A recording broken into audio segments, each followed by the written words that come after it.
Unlike those before her who tried wrecking this wonderful endeavor, Haimovich didn't raise economic points but rather environmental ones.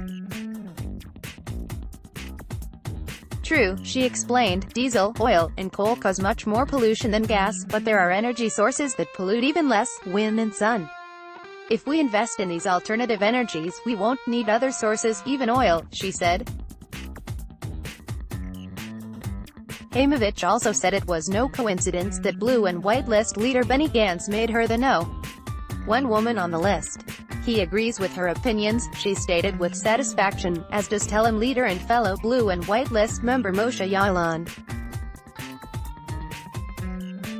So we can assume that Haimovich's idea to leave the gas in the seabed is likely to be adopted. Haimovich is a woman of values, and the interview gave the impression that her goal of addressing the environment, rather than popular issues, is pure, literally, and true, and does not stem from narrow interests or populism. February 26, 2019, 9:55 a.m. A New York Times columnist writes about how he fought his cell phone addiction by using a program that recommends a. But sometimes, people with good intentions can cause immense harm.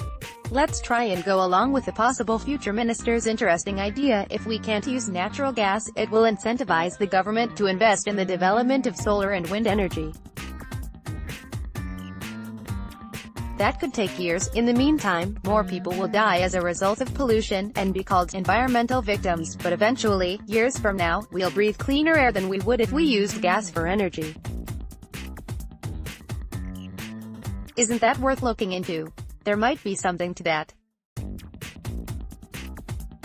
One thing isn't entirely clear and raises a major question for the engineers of the economic train who want us to hand over the keys to the engine. What about exports?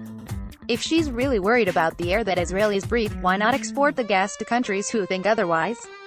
Why not develop the Leviathan gas field and use it to bring billions of shekels into the state coffers that could be used to develop alternative energy sources, among other things?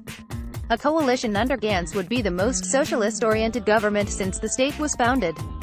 The astonishing ideas of Haimovich, Knesset member Stav Shafir, and Meretz party members, the demands that the big unions will make a former Histadrut Labor Federation head Avi Nissankaran if he becomes finance minister, and demands from the Haredi parties, who will have it in their power to tip the balance. All this will require massive additions to the budget, not cuts to state revenue.